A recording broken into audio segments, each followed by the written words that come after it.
안녕하세요. 오늘도 사연살롱을 찾아주셔서 감사합니다. 저는 올해 39에 수도권에 사는 여성이에요. 요즘 사연을 듣다 보니 신혼 초에 이혼을 하신 분들도 계시고 결혼을 코앞에 두고서 깨지신 분들도 계시더라고요.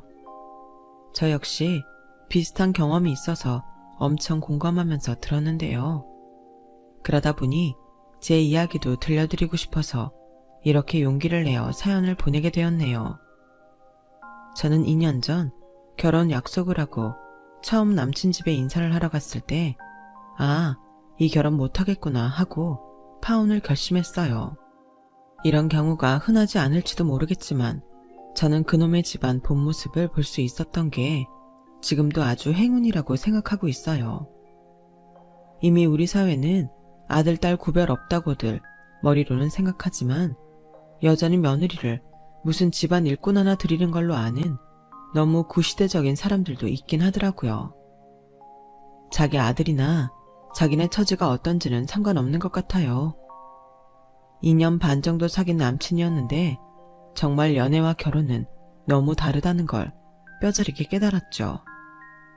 솔직히 연애할 때는 집안 이야기를 할 일도 없고 두 사람이 서로 좋으면 되는 거잖아요. 그런데 이게 결혼할 사이가 되니 문제가 그리 간단하지 않더라고요. 사실 사귈 때에도 남친은 엄마한테 전화가 오면 아예 자리를 피해서 10분도 좋고 20분, 어떨 때는 30분 넘게 통화를 하느라 저를 내버려 둔 적이 좀 있어요. 한 번은 너무 이해가 안 돼서 물어본 적도 있었어요. 오빠는 엄마 전화만 오면 왜 그렇게 오래 받아? 집에 가서 이야기하거나 나중에 통화해도 되잖아. 기다리고 있는 나는 생각 안 해? 엄마가 고객센터랑 통화하기가 힘들다고 하셔서 내가 일단 전화해보고 엄마한테 알려주느라 그랬어. 요새 홈쇼핑 고객센터 통화 나이 드신 분들은 어려워서 못하겠더라. 뭐 그렇긴 한데 어차피 본인 아니면 상담 제한 있잖아. 그래서 내가 얘기한 데까지 엄마한테 알려주고 엄마한테 전화 걸어서 자동 안내 나오면 몇 번 누르는지 알려준 거야. 지금 당장 통화돼야 된다고 하시는데 어쩔 수 없잖아. 기다리게 해서 미안해.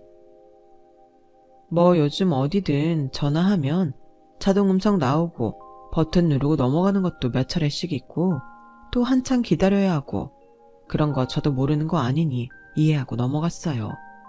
그런데 그뿐 아니라 집에 올 때 편의점에서 빵 사와라, 음료 사와라 이런 심부름 전화도 굉장히 많았어요. 요새는 문자라는 편리한 게 있는데도 꼭 전화를 하시더라고요. 혹시 오빠네 어머니 나랑 있는 거 신경 쓰여서 전화하시는 거 아니야? 그럴 리가. 왜 그렇게 생각하는데? 아니면 문자를 하셔도 될 걸 전화를 하실 이유가 없잖아. 우리 엄마 문자 되게 답답해 하셔. 바로바로 연락 안 되니까 싫으시대. 어른들은 무슨 말 해야 되는데 기다리고 그러는 거 안 좋아하시잖아. 아 맞다.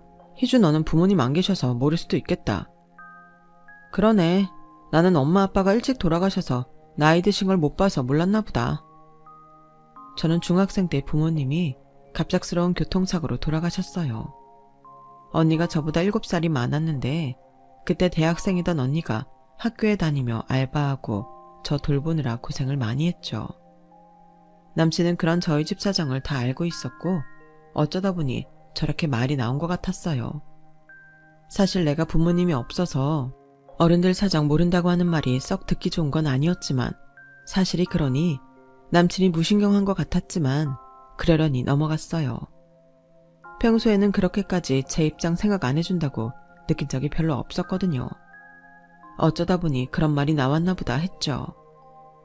결혼을 결정했던 건 적지 않은 나이에 만나서 2년 넘게 만났으니 이런 사람을 앞으로 다시 만날 수 있겠다는 보장도 없고 또 제가 비혼주의는 아니고 일하다 보니 결혼 때를 놓친 거였거든요. 제 짝으로 보이는 사람이 옆에 있으니 저는 이게 인연인 것 같아서 남친이 프로포즈 했을 때 결혼을 승낙했던 거였어요. 그리고 제가 남친 집에 먼저 인사를 하러 가기로 했어요. 우리 집은 언니와 형부한테 인사를 해야 되는데 언니 부부가 좀 긴 출장을 나가서 시간이 맞지 않았거든요. 제가 남친 집에 인사를 하고 돌아오는 주에 언니랑 형부가 돌아오면 시간을 정해서 가기로 했죠. 그렇게 남친 집에 갈 날이 다가오는데 저한테 이런 말을 하더라고요. 실은 우리 누나가 지금 본가에 살거든. 너 인사하는 날 집에 있을 수도 있어서 미리 말하는데 누나가 요즘 좀 매형이랑 사이가 안 좋아서 잠깐 떨어져 있거든. 그러니까 누나 봐도 누나 사정 이야기는 하지 말았으면 해서. 그래 알겠어. 그게 뭐 어렵다고. 오빠네 누나는 그럼 지금 별거 중인 거야? 그렇게 거창할 것까지는 아니고 잠깐 친정에 와 있다고 생각하면 될 것 같아. 그리고 앞으로는 오빠네 누나가 아니고 호칭을 형님이라고 해야지. 그거야 결혼하고서 해도 되는 거잖아. 결혼할 거니까 인사드리러 가는 거잖아. 이런 건 확실히 정리해두는 게 좋으니까 하는 말이야. 남친 말이 틀린 건 아니었지만 어째 저한테만 자기네 집안 호칭을 강요하는 기분이 들더라고요. 그리고 그때도 좀 이상하게 생각하기는 했는데 잠깐 친정을 왔든 떨어져 있기로 했든 어쨌든 별거는 별거 아닌가요. 지금 생각해보면 자기네 식구들 일은 유별나게 포장을 하는 인간들이어서 아주 어떻게든 좋게만 보라고 억지를 썼던 거였어요. 별거라는 말이 딱히 나쁜 말도 아닌데 말이죠. 이혼이라도 했으면 뭐라도 했으려나 싶기도 하네요. 여기서 잠깐 말씀드리자면 저는 유명한 호텔 안에 있는 베이커리에서 일하고 있었어요. 저는 고등학교를 졸업하고 대학 갈 마음이 없어서 제가 좋아하는 제빵 관련 자격증을 땄는데 보니까 프랑스로 유학을 갔다 오면 좋겠더라고요. 그래서 1년 반 정도 알바하며 빡세게 어학 공부하고 유학 준비해서 프랑스로 가서 제빵하고 디저트를 공부했어요. 제가 경제적인 문제로 크게 고생하지 않은 건 할아버지가 언니 몰래 저한테 생활비를 보내주셨기 때문이었죠. 언니는 우리도 성인이니 늙으신 할아버지한테 손 벌리지 말라고 말했지만 할아버지 마음은 그게 아니시더라고요. 아들 며느리 빨리 가고 너네라도 있으니 내가 이렇게 사는 건데 손녀딸 생활비는 얼마든지 대줄 수 있다. 너무 고생하지 말고 재미있게 살면서 공부해. 저는 프랑스에서도 좋은 성적으로 졸업을 했기 때문에 여기저기 이력서를 자신있게 내봤지만 취업은 그다지 쉽지 않았어요. 다행히도 싱가포르 쪽의 호텔에서 일을 해보자는 제안이 왔고 저는 싱가포르에서 1년 일을 한 후에 그때 평판이 좋았던 게 인정돼서 그 다음에 한국에 돌아와 호텔 베이커리에 취직했고요. 부모님은 안 계셨지만 그래도 언니가 저를 끝까지 뒷받침해주면서 외국물도 먹어본 거죠. 남친은 그 호텔과 같은 계열사의 물류 쪽 회사에 다니고 있었어요. 모회사는 아니었고 자회사 쪽이었고요. 사실 연봉은 제가 더 높았고 자산도 제가 가진 게 더 많았어요. 저희 집은 부모님이 일찍 돌아가시는 바람에 할아버지가 더 오래 사셨는데 1년 전쯤에 돌아가시면서 저와 언니 앞으로 아파트와 건물을 남겨놓으셨거든요. 언니는 저까지 돌본다고 고생했다며 할아버지가 평생 세받으셨던 건물을 물려주셨고 저는 20평대지만 입지가 좋은 데라서 집값이 꽤 센 아파트였어요. 언니는 대학생 때도 워낙 독립심이 강해서 할아버지가 전적으로 돌봐주신다는 것도 거절하고 자기의 힘으로 살겠다고 정말 열심히 전투적으로 살았어요. 그런 언니가 안타까웠던 할아버지가 저 중학교 고등학교 때는 학교에서 장학금 받는다고 하라며 몰래 등록금을 주실 정도였죠. 할아버지 유산 욕심은커녕 처음에는 안 받는다고 했던 언니라서 저는 언니가 건물을 받을 만하다고 생각했고 할아버지한테 섭섭한 것도 전혀 없었어요. 오히려 제가 노력하지 않았는데도 아파트가 생긴 게 감사한 마음뿐이었어요. 그러니 경제적인 이유 때문에 결혼을 하는 건 아니었어요. 그저 마음이 잘 맞는 사람이니 이제라도 같이 잘 살아보자 이런 심정이었던 거죠. 저는 그래서 남친 가족들에게 줄 선물도 정말 좋은 마음으로 준비를 했어요. 백화점에 가서 제일 비싼 과일 바구니에 어른들 좋아하신다는 스카프에 모자에 거기다 한우까지 준비해 갔거든요. 지금 생각하면 제가 왜 그랬나 싶을 정도로요. 그런데 처음 저를 본 순간부터 시어머니는 인상을 쓰시더라고요. 아우, 별로 볼 것도 없는 애랑 뭐 그렇게 결혼을 하겠다고 하는 건지? 어쨌든 들어와. 제가 당황해서 남친 얼굴을 쳐다봤더니 남친은 아무렇지 않게 제 팔을 붙잡고 거실로 들어갔어요. 거기에는 팔짱을 끼고 저를 차갑게 쳐다보는 중년 여성 2명이 있었고요. 인사해. 이쪽 이분은 우리 이모, 엄마 여동생이야. 그리고 저분은 막내 꼬모, 아빠 막내 동생이라 우리 아빠가 엄청 귀여워하셨대. 지금도 막내 꼬모한테는 꼼짝 못하셔. 해맑게 자기 이모 고모를 소개하는 남친은 제가 얼마나 당황스러운지는 안중에도 없는 것 같았어요. 이모라는 분이 먼저 저한테 말했어요. 뭐 이것저것 준비해온 거 보면 아주 싸가지가 없는 애는 아닌 것 같네. 부모 없이 자란 거 치고 근본은 있나 봐? 아니 그렇다 치고 대학 나온 우리 명준이랑 같은 레벨은 아니지.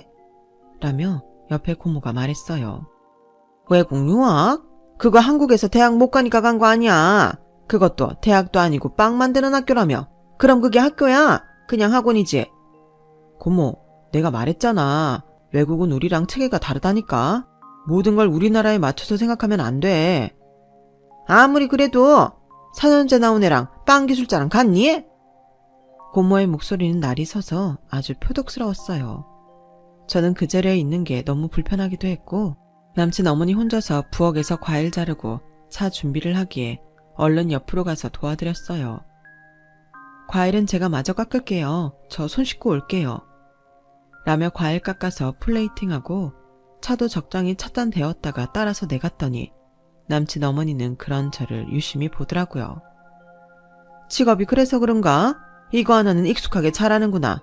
아무리 그래도 우리 집안에 태졸 아닌 사람이 없는데 우리 명준이가 좀 괜찮니?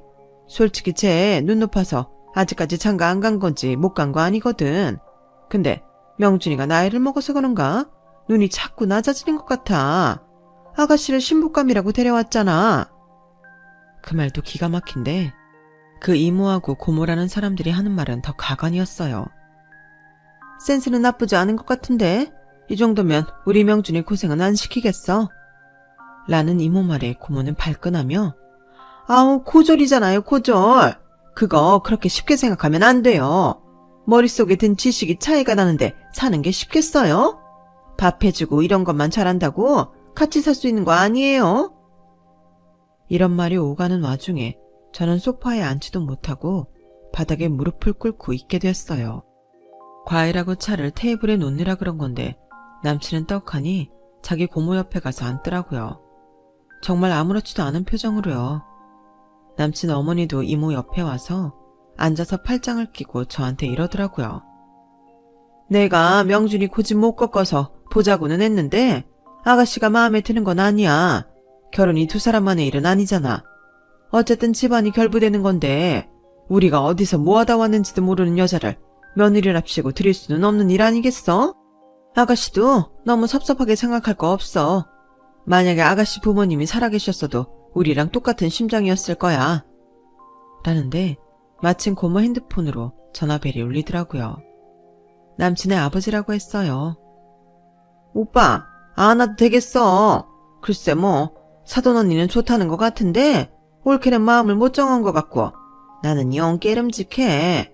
우리 명준이랑 말 통하고 살겠나 싶어. 대학을 안 나왔잖아. 그깟 외국어 잘하는 게 대수야? 외국어는 우리 명준이도 외국서 그만큼 살았으면 이보다 더 잘하지. 저는 그 순간 이 결혼은 안 한다 마음먹었어요. 상황을 보아하니 남친 아버지는 밖에 나갔다가 자기 여동생이 괜찮다고 하면 와서 저를 보려는 거고 아니면 저를 아예 볼 생각도 없었다는 거더라고요. 게다가 구석에 있는 방문이 열리더니 웬 여자가 잔뜩 치장하고서 현관으로 나가는데 저를 힐끗 보더니 피식 웃는 게 아니겠어요. 우리 누나야. 이제 일어나서 앉아. 다리 아프겠다. 남친은 제 표정이 변한 걸 눈치채고는 그제야 살살거리며 저한테 잘해주는 척을 하는데 왜 여태까지 이런 인간인 줄 몰랐는지 제 속에서 화가 치미는 걸 꾹 참았어요. 제가 가만히 있었던 이유는 두 번 다시는 이 집에 올 일도 없고 이 사람들한테 수모당한 걸 어떻게 돌려줄지만 생각하느라 골몰했기 때문이기도 했어요. 머릿속으로 이렇게 할까 저렇게 할까 상상을 하다 보니 이모랑 고모가 쌍으로 개소리를 하는 걸 제대로 듣지 못했거든요. 안 듣기를 다행이지 들었으면 열만 더 받았을 거예요. 마지막으로 남친 어머니가 이러더라고요. 우리 집 애들이 머리도 좋고 귀티도 나고 그런 거 타고났거든. 아가씨도 봐서 알잖아. 아까 나간 게 우리 딸 지연이야. 그냥 딱 봐도 귀티가 줄줄 흐르잖아. 명준이도 그래서 다들 우리 집이 대단히 잘 사는 줄 알고 그랬다니까. 사실 우리가 평범한 집안이긴 하지만 애들 공부만큼은 아주 단단히 붙잡고 시켰어. 그래서 둘 다 좋은 대학 나왔고, 자랑이 아니라 나도 애들 아빠도 그 옛날에 이름만 대면 다들 우러러 보는 대학 나온 사람들이야. 이러니 우리가 며느리 학벌을 어떻게 안 봐. 이렇게 잘난 아들 딸 남의 집에 준다고 생각해봐. 아, 정말 자다가도 속상해서 일어나게 된다니까. 너 이런 귀한 아들하고 혹시 결혼하게 된다고 해도 우리 애 평생 잘 대접한다는 마음으로 살아야 된다. 알겠어? 네가 그런 마음가짐이라면 나도 긍정적으로 생각해보마. 남친 어머니도 그렇고 이모 고모 두 사람도 저희 언니나 형부에 대해서는 궁금한 것도 없는지 물어볼 생각도 안 하더라고요. 뭐 자기들 말대로 학원이나 다를 게 없는 외국의 제빵학교 나온 사람 가족이 뭐 그리 볼 게 있나 싶었나 봐요. 하긴 물어봤어도 저는 제대로 대답할 생각도 없었어요. 행여 저한테 조금이라도 잘해줄까봐 싫더라고요. 저 하나의 이력만 보고 이렇게 사람을 무시하고 무참하게 만드는 사람들이라는 것만 알고 가면 될 것 같았거든요. 제가 하도 아무 말 없이 듣고만 있으니까 남친 어머니가 저보고 하고 싶은 말 있으면 하라고 그러더라고요. 제가 특별히 드릴 말씀은 없는 것 같네요. 오늘 말씀하신 뜻은 저희 집에도 잘 전달하겠습니다. 여기에 얼마나 많은 의미가 담겨 있는지도 모른 채 남친 어머니랑 이모 고모들은 그래도 싹수가 있다며 지들끼리 또 입방아를 찢더라고요.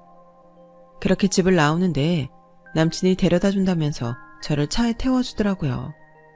제가 아무 말도 안 하고 앞만 보고 있자 남친도 분위기가 이상한 걸 감지했는지 변명을 시작하더라고요. 우리 막내 고모가 나 어릴 때부터 유난히 예뻐해서 엄마도 못 말릴 정도로 나를 끼고 도셨어. 이모는 워낙 우리 엄마 쪽이 자매 우애가 좋아서 우리 엄마도 이모 큰딸 시집 보낼 때 가서 신랑감 봤거든. 그래서 이모 큰딸은 결혼해서 잘 살아? 제가 불쑥 물어보자 남친은 당황해서 저를 보더라고요. 아, 뭐 다른 얘기 들은 건 없는데 잘 살겠지 뭐. 그건 그렇고 나는 네가 어른들이 앉혀놓고 이런저런 말한다고 나한테 뭐라고 할 줄 알았는데 생각보다 별 말이 없네. 네가 이해해줘서 정말 다행이야. 말을 안 했다고 이해를 한 건 아니지. 솔직히 이해가 안 가. 아무리 마음에 안 든다고 해도 일단 보기로 했으면 사람이 기본 예의라는 건 갖춰야 되는데 대학 나온 머리는 따져도 예절은 따지지 않으시나 봐. 제가 아주 대놓고 말하니 남친은 불쾌해하더라고요. 저렇게 평생을 살아오신 분들인데 그냥 이해해드려야지. 네가 아무 말 안 하길래 역시 속이 깊구나 했는데 아주 딴 생각을 하고 있었네. 네, 참. 그럼 오빠는 오빠가 우리 집에 왔을 때 우리 가족이 저라면 기분이 어떨 것 같은데 그냥 막 한없이 관대할 수 있어? 야, 너랑 나는 경우가 다르지. 우리 집하고 너희랑 같은 건 아니잖아. 엄마 말대로 솔직히 우리가 몇 수 접는 건 맞잖아. 왜? 내가 국내 그렇고 그런 대학 안 가고 프랑스 유명 제빵학교 나와서? 우리 부모님 일찍 돌아가시고 언니랑 형부만 있어서?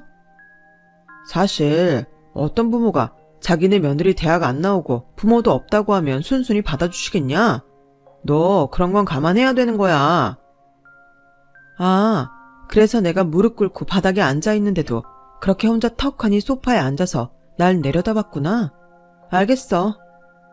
내가 그래서 너 눈치껏 일어나 소파에 앉으라고 했잖아. 알았다고 했잖아. 내가 뭘 했어? 남친은 제 대답에 뭐가 찝찝한지 혼자 한숨을 쉬더라고요. 그리고 잠시 후에 다시 이렇게 말하는 거였어요. 엄마가 우리 결혼할 거면 집도 예물도 알아서 하래. 보태줄 돈도 없지만 있어도 해주고 싶지 않다고 하시네. 이런 건 솔직히 말해야 나중에 뒤탈이 없을 것 같아서 말하는 거야. 그래서 말인데 너 결혼 자금 얼마나 있어? 나? 내 이름으로 된 아파트 있지. 20평대이긴 하지만 그래도 전세가 쏠쏠해. 뭐? 아파트? 어디에 있는 건데? 그건 알아서 뭐하게. 있으면 있는 거지. 남친은 제 말에 완전 놀라서 저를 다시 쳐다보더라고요. 야, 그런 말을 왜 이제야 하는 거야? 미리 알았으면 엄마한테 말씀드렸잖아. 그러면 뭐가 달라지는 거야? 아니, 아무래도 너에 대한 이미지가 좀 좋지 않았겠냐? 그럼 지금은 내 이미지가 되게 안 좋다는 거네? 근데 그것도 말을 하는 사람이 잘해줬으면 되는 문제잖아. 꼭 아파트가 있어야 이미지가 좋아지는 건 아니지. 아, 말꼬리 좀 잡지 마. 그럼 너 예금은 얼마쯤 되는데? 너 연봉은 어떻게 되고? 그래도 우리 결혼할 사이니까 이런 건 서로 알아야 되잖아. 그래, 얘기해보자. 오빠는 얼마나 갖고 있나? 먼저 말해봐. 그렇게 해서 제가 알게 된 건 남친은 예금도 연봉도 저보다 적다는 거였어요. 남친은 군대도 갔다 오고 대학도 재수해서 갔다고 하니 저보다 사회생활을 늦게 시작했을 테니 어찌 보면 당연한 거겠죠. 그럼에도 남친은 제가 연봉이 더 많다는 게 충격이었나 봐요. 아니, 어떻게 네가 더 연봉이 많을 수 있지? 너 베이커리에서 디저트 만든다고 하지 않았어? 내가 디저트 총책임자 바로 아래야. 내 밑으로 직원들도 있고. 오빠, 그리고 우리 호텔이 오빠네 회사 모회사 직속이야. 그런데 연봉이 시시할 거라고 생각했어? 남친은 여러 가지로 충격을 받았는지 그 이상 말이 없었어요. 그리고 다음날 언니 부부가 출장에서 돌아왔고 저는 언니네 집에 가서 제가 남친 집에서 어떤 수모를 겪었는지 죄다 말했어요. 언니는 완전 열받아서 부르르 떨었어요. 진짜 지금이 어떤 시대인데 아직도 그런 말을 하는 사람들이 있어? 너 이 결혼 절대 하지 마. 내가 못 시켜. 나도 안 해. 그 고모라는 사람이 남친 아빠 전화 받고 나 보러 올 필요 없다고 하는 거 듣고 완전 결심 굳혔어. 내가 왜 그런 집에 들어가서 인정도 못 받으면 평생을 살아야 돼? 내가 능력이 없는 것도 아니고 결혼 못해서 목을 매는 것도 아닌데. 그래, 생각 잘했어. 너 이런 데도 결혼한다고 했으면 내가 너 집에 가둬두려고 했어. 언니의 과격한 말에 웃음이 나면서도 참 마음이 따뜻해졌어요. 제 편이 되어주는 가족이 있다는 게 너무 든든했고요. 그럼 남자친구한테 결혼 안 할 거라고 얘기는 한 거야? 옆에 있던 형부가 물어보길래 저는 이제 해야죠. 그래도 파혼이라면 파혼인데 내일 만나면 말하려고요. 그러지 말고 우리 집에 인사하러 오라고 해. 내가 우리 처제 받은 만큼은 돌려줘야지. 라며 형부가 아주 단단히 벼르는 표정을 짓는데 언니도 그러자고 맞장구를 치더라고요. 저는 그럴 필요가 있나 하다가 남친이 보였던 태도도 너무 괘씸해서 알겠다고 했어요. 그래서 다음날 남친을 만나러 갔는데 남친은 저를 보자마자 무슨 대단한 소식이라도 전하는 것처럼 호들갑을 떨며 말하더라고요. 야, 너 기뻐해. 이모랑 고모도 다 너 조카 며느리를 합격이래. 엄마도 좋다고 하셨고 어느 정도까지는 예물도 해주시겠대. 너 걱정 많이 한 것 같은데 이제 마음 푹 놔도 돼. 저는 속으로 혀를 끌끌 찼지만 겉으로는 알겠다고만 했어요. 그럼 이제 오빠가 우리 집에 와야지. 언니랑 형부가 주말에 보자고 했어. 올 거지? 아, 내가 너네 집도 가야 되는 건가? 그럼 안 오려고 했어? 아무리 우리 부모님이 돌아가셨어도 언니가 어른 노릇하며 내 울타리 되어줬는데 당연히 만나야지. 언니랑 형부가 지금 우리 집 어른이야. 안 만날 거면 나도 좀 다시 생각해보고. 아니야, 갈 거야. 내가 너무 우리 집 허락에 들떠 있었나 봐. 알았어. 근데 오빠, 나는 결혼 허락했으니까 집에 인사드리러 간 줄 알았는데 지금 오빠 말 들어보니까 그게 아니었나 보네? 나를 며느리로 할지 말지 점수 매겨서 정하려고 부른 거였어? 그게 너한테 그렇다고 말할 수는 없잖아. 나는 어쨌든 부모님이랑 이모 고모가 뭐라고 하든 너랑 결혼하려고 했어. 좀 시간이 걸리고 힘들었겠지만 말이야. 근데 완전 네가 마음에 드신다니 얼마나 잘 됐냐? 그치? 너도 좋지? 그날 오빠 어머님은 물론이고 이모님도 고모님도 외출하던 오빠 누나까지 다 나 마음에 안 드는 것 같은 분위기였는데? 이상하다. 어떻게 그렇게 변하신 거야? 혹시 내 아파트 때문에 그러신 건가? 아니야, 꼭 그렇게 생각할 거 없어. 일종의 시험이야, 시험. 점수 매겼다고 내가 말했잖아. 얼마나 어른들한테 싹싹하고 억울한 말 들어도 잘 참는지 시험해 본 거지. 그건 그렇고 엄마가 네 아파트 계속 전세로 둘 거냐고 궁금해 하시더라. 요새는 월세도 많아져서 월세 받는 게 훨씬 낫지 않냐고 하시는데 엄마가 언제 한번 만나서 아파트에 대해 이야기 좀 하자고 하셔. 너 시간 되는 날 말해봐. 엄마한테 말씀드려야 해.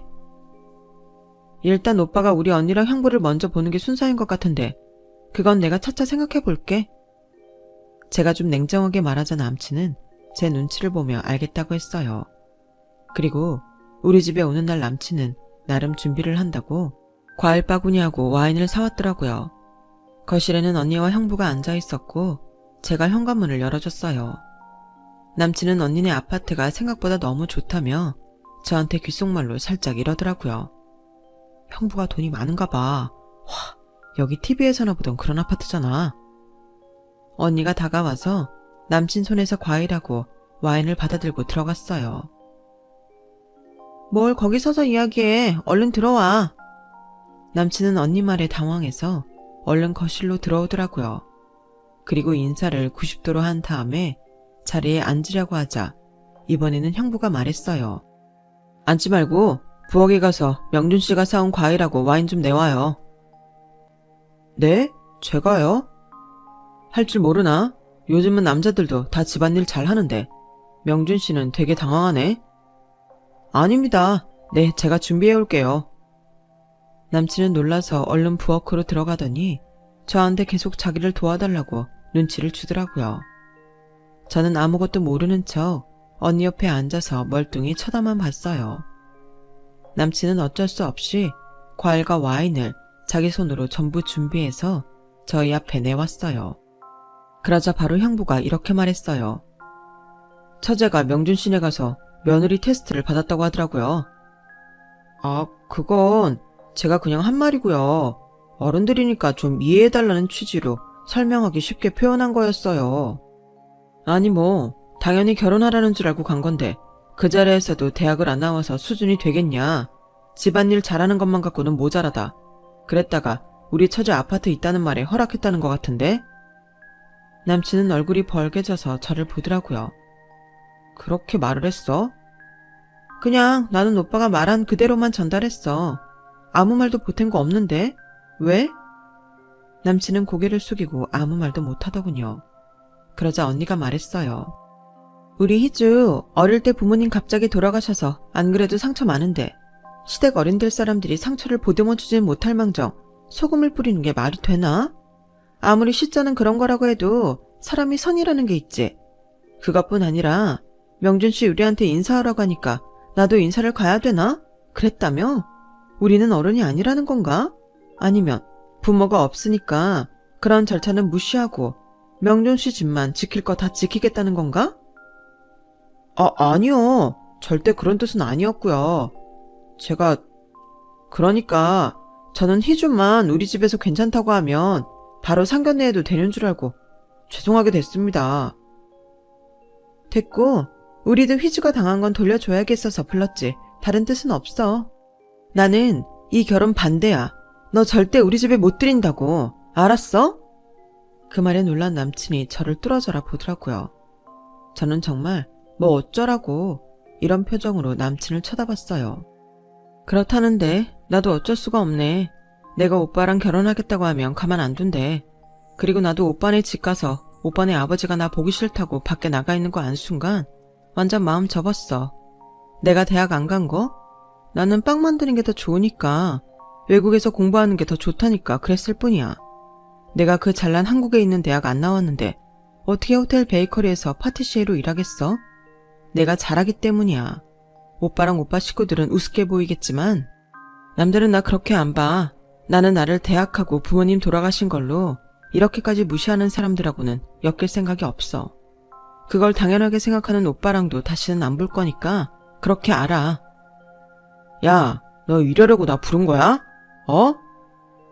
남친이 흥분해서 소리를 지르자 형부가 자리에서 일어났어요. 그러자 남친은 쫄아서 얼른 다시 입을 다물었고요. 명준 씨 다니는 회사 사장이 나랑 미국 대학 동창이야. 명준 씨에 대해 알아봤는데 그닥 전망이 밝은 사람은 아니라는 식으로 말하더라고. 나는 우리 처자 같은 인재가 좀 더 앞날이 유명한 사람 만났으면 좋겠어. 남친은 그 말에 아예 얼굴이 백지장처럼 하얘졌고 언니네 집에서의 만남은 그렇게 끝이 났어요. 저는 남친을 엘리베이터 앞까지 데려다주며 말했어요. 우리 언니랑 형부 같이 온라인 유통사업해. 요즘 사업이 막 성장하는 때라 엄청 바쁜데 언니가 내 푸대접은 꼭 갚아줘야겠다며 시간 내준 거야. 야, 너 어떻게 말했길래 이래? 이거 다 오해라고 말씀드리자. 너 나 좋아하지 않았어? 그래서 우리 결혼하기로 했던 거잖아. 근데 우리 부모님하고 이모 고모 때문에 아예 결혼을 안 하겠다니 그건 아니지. 같이 사는 사람은 우리잖아. 나는 부모님이 반대해도 너랑 결혼하려고 했어. 근데 너는 어떻게 이래? 이거 다 오해야. 우리 엄마도 아빠도 너한테 나쁜 마음 없으셔. 그건 아닌 것 같아. 오빠는 애초에 나랑 결혼하면 편하게 막대해도 내가 뭐라 못할 줄 알고 결혼하자고 했던 거고, 부모님하고 이모님 고모님은 나한테 아파트도 있고 내 자산이 오빠보다 많으니까 결혼 허락한 것 같고. 내 말이 맞지? 오빠 내가 그렇게 공부 잘해서 대단하면 다른 집도 다른 걸로 노력해서 대단한 거야. 오빠 나보고만 무조건 오빠네 어른들 이해하라는데 나 결혼하고 어떻게 살게 될지 너무 훤히 보여. 오빠가 중요한 만큼 나도 중요한 사람이야. 오빠도 정신 차려. 오빠는 우리 테스트에 떨어진 거라고 부모님께도 말씀드리고. 밑에 내려가면 경비원이 문 열어줄 거야. 잘 가. 야, 희주야. 다시 잘 생각해봐. 남친은 잘 생각해보라며 엘리베이터에서 내려서 저를 몇 번이고 다시 설득하려고 했어요. 제가 그냥 언니네 집으로 들어오니까 벨을 누르며 오해가 있었다고 문까지 두드렸고요. 그러자 언니가 문을 열고 나가서 이렇게 말했어요. 무슨 오해인지는 몰라도 우리는 오해 풀고 싶지 않아. 무엇보다 희주가 그날 명준씨 집에서 결혼 안 한다고 결심하고 왔다는데 왜 그래? 사람이 남의 의견도 받아들일 줄 알아야지. 이제 그만 돌아가. 아니에요, 누님. 저희 부모님이 그러는 건 나이 드신 어른들이니까. 그럴 수 있잖아요. 아들 결혼시키는데 집에 하나밖에 없는 며느리 들어오는 거니까 좀 깐깐해지셨던 것 같아요. 잘 모르시겠지만 나이 드신 부모님들은 그래요. 그 정도는 이해해 주셔야죠. 세상에는 그렇지 않은 어른들도 많아. 아무리 부모가 일찍 돌아가시고 혼자 컸고 아파트가 없다고 해도 사람 하나 반듯하면 받아주시고 좋아해 주시는 분들도 많다고. 우리 시부모님이 그래. 그 말에 남친은 한 대 맞은 표정이 됐고 언니가 문을 닫으려고 하자 아예 무릎을 꿇었어요. 제가 잘못했습니다. 다 제 잘못이에요. 제가 집안 어른들께도 희주를 잘못 쏘게 했어요. 용서해 주십시오. 그리고 다시 한번 기회를 주십시오. 희주야, 내가 미안해. 잘못했어. 다시 생각해보자. 결혼이라는 게 그렇게 쉽게 한다고 했다가 안 한다고 그러는 거 아니야. 오빠, 내가 결혼이라는 걸 쉽게 하겠다고 했을 것 같아? 절대 아니야. 오빠 말대로 우리끼리는 재밌게 잘 살 수 있겠다 싶었어. 그래, 맞아. 너 그 마음만 생각하면 되잖아. 근데 오빠는 항상 오빠네 엄마한테 전화 오면 난 내팽개 쳐줬잖아. 그 전화 통화가 짧은 것도 아니고 그런 거 알면서도 결혼하면 달라질 거라고 생각했는데 오빠가 내가 오빠네 가족들한테 평가받는 건 당연하게 생각하고 오빠는 대단하다고 믿는 거 보고 오빠조차도 실망스러웠어. 결혼해도 달라지지 않겠다는 걸 알았고 내가 인사드리러 갔음에도 날 보지 않겠다고 나가서 자기 여동생한테 어떠냐고 묻는 아버지나 사람 앞에다 놓고 올 필요 없다고 하는 오빠 고모나 그런 분위기에서 자란 사람이 과연 살면서 나를 상처 안 준다는 보장이 있는지 많은 생각을 하게 되더라. 내가 정말 만난 시간 생각하면 많이 아깝지만 내 미래를 위해서는 결혼을 안 하는 게 나은 것 같아.